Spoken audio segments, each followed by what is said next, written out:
This Civic Media podcast is sponsored by UW Organ and Tissue Donation. Organ donations are desperately needed, and now is the right time to become an organ donor. Talk to your family. Get the dot. Save lives. Go to heroicdeed.com. This is your WLAK Daily News Roundup for Lake Air, 107.5 FM and 1260 AM in Amory. For WLAK News, I'm James Kelly. Spooner Health is looking for candidates for their emergency department director position. According to their website, qualified candidates must be currently licensed as a registered nurse in the state of Wisconsin, have clinical experience in emergency nursing, and have their ACLS and CALS with trauma module certification or agree to obtain it within 6 months of being hired. More information on the job description and organization is available on the Spooner Health website, and candidate applications can be submitted online.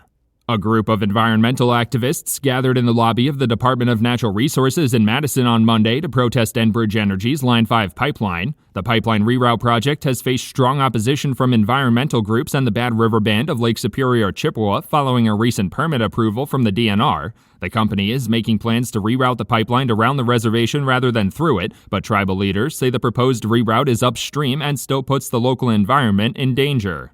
The U.S. Department of Agriculture has announced $14 million in funding for clean energy projects across Wisconsin. According to a press release, 42 projects across 27 counties will receive a portion of the funding, including a number in western Wisconsin. Projects in Ashland, Barron, Dunn, Pierce, and St. Croix counties will receive a smaller portion of the funding through the Rural Energy for America program and Energy Efficiency program. Officials hope the projects will reduce the state's environmental footprint and lower energy costs. The Rice Lake Area School District is announcing schedule changes for its 4-year-old kindergarten program next year. According to district officials, starting in the 2025-2026 school year, there will be 5 full days of 4K programming at Tainter Elementary School, Hilltop Daycare and Preschool, and Haugen Elementary School. Students enrolled in the programs will attend the school closest to their home, where they will continue until 4th grade. The expanded programs will not come with any added cost, and school lunches will be available. As the winter season drags on and respiratory viruses like RSV and the flu circulate the state with more people gathering inside, health officials say vaccination rates have continued to decline. According to the Wisconsin Department of Health Services, about 31% of residents have gotten their flu shot so far this year. That figure is about 10% lower than the typical flu vaccination rate prior to the COVID-19 pandemic. DHS data also shows only about 15% of state residents have gotten an updated COVID vaccine this winter. The Wisconsin Office of Children's Mental Health has released new data showing a majority of teens in the state have been affected by mental health issues. According to their data, the number of kids and teens that have experienced depression has risen by 42% over the last decade, particularly in girls and teens who identify as LGBTQ. Officials also say that while the number of mental health professionals in schools has increased in recent years, the total number is still below recommended levels, especially in more rural areas. A Washington man has been charged after allegedly trying to take a Rice Lake police officer's gun while resisting arrest. 35-year-old Adon Castillo was charged with attempting to disarm a peace officer and battery to a law enforcement officer on Wednesday. Authorities had received a report of someone who appeared to match the description of a suspect wanted by the FBI. When he refused to show ID, the officers detained him for fingerprinting and he attempted to grab the weapon. Authorities later confirmed he was not the wanted suspect.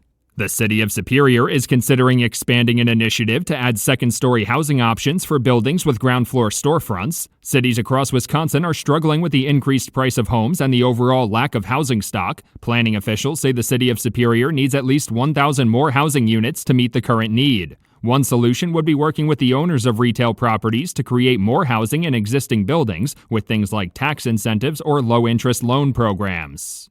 The Wisconsin Department of Natural Resources is asking residents to cut back on salt use during the winter months to help protect the state's waterways. Salt is commonly used to make roads and walkways safer during the winter, but DNR data found that chloride levels in the state's rivers has risen dramatically over the last 20 years. Officials are recommending residents use less salt by shoveling their driveways before ice forms and switching to a more effective ice melter than salt when temperatures start to dip below 15 degrees.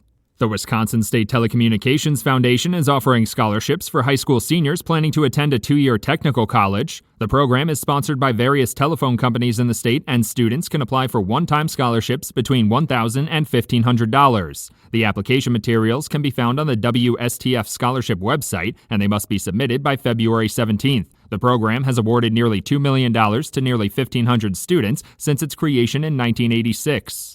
For WLAK News, I'm James Kelly. A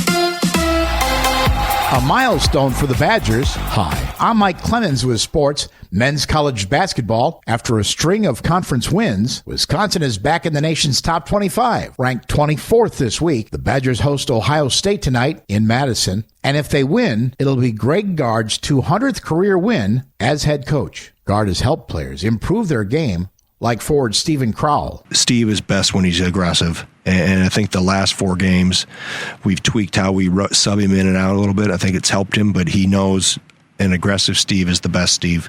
NBA, the Bucks are in action tonight at Fiserv Forum. They host the Sacramento Kings. NFL, Packers players cleaning out their lockers now that the season is over after losing to the Eagles Sunday night. The Bears have requested to interview Packers offensive coordinator Adam Stenavich for their head coaching job. They also plan to meet with Mike McCarthy, who was not renewed by the Dallas Cowboys. With sports, I'm Mike Clemens. On your entertainment beat, I'm Pete Schwaba. It would be easy to make a joke about Den of Thieves 2, Pantera, if it was a box office bomb. You could say something like, Den of Thieves 2, Panterrible, bombed at the box office. Unfortunately, for joke purposes, the film did well and led the way this past weekend with over $15 million at the gate after pulling in actually better reviews than the first installment. It was the only film released this past weekend that opened wide. Following this week's number 1 to round out the top 5 are sequels, prequels, and a famous tragic villain that have all been reviewed well and are showing some box office legs. It was Mufasa the Lion King coming in second place with just over $13 million in sales in its 4th week of release. Sonic the Hedgehog 3 finished with $11 million at the box office. Also in its 4th week on the big screen, Focus Features' Nosferatu finished in 4th place with $6.8 million at the box office. Moana 2 finished in the number 5 spot with $6.5 million at the box office in its 7th week of release. The show must go on. Despite wildfires continuing to burn, production will start up again in Los Angeles. After being put on hold last week, Variety reports that shows like Jimmy Kimmel Live, NCIS Origins, and The Neighborhood will resume production. Other shows like Hacks, Suits LA, Ted, and Amazon's Fallout have not resumed production after being affected last week. Hollywood continues to rally around the victims of the LA fires. The latest organization to donate money is the Screen Actors Guild and American Federation of TV and Radio Artists. SAG-AFTRA had closed its offices due to the fires, which started January 7th. The union also postponed its in-person award nominating ceremony. The SAG-AFTRA president, actress Fran Drescher, offered support to victims and those who have lost their homes and announced her union would donate $1 million to victims through the SAG-AFTRA Foundation. It's one thing not to advance in a nationally televised singing competition show. It's another thing to storm off when you're eliminated. And it's still another thing to do it dressed as a toad. Macy Gray is a Grammy-winning artist. On The Masked Singer, where her identity was concealed, she was referred to as Toad in a Hole, also known as a disgusting name for a breakfast plate. Gray eventually came back for the Q&A where she said, "You know, I've been singing for a long time and now I'm a toad." Ouch. At least she got paid. Timothée Chalamet will not only host Saturday Night Live in January, he will also be the musical guest. SNL announced the actor will make his 3rd appearance as host January 25th. In addition to receiving rave reviews for his acting in the Bob Dylan biopic A Complete Unknown, the actor has also been lauded for his singing. Chalamet says he spent 5 years preparing for the role, which included singing lessons, and was adamant about not lip-syncing. For more showbiz fun, tune in to Nightlight with me, Pete Schwaba, weeknights from 6 to 8 p.m. on the Civic Media Radio Network.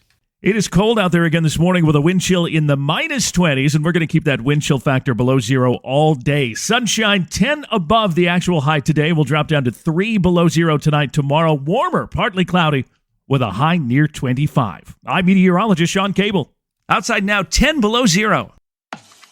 That's your WLAK Daily News Roundup from Civic Media. Subscribe to this podcast on Spotify, Apple, or wherever you find your podcasts. Find more news at lakeair.radio.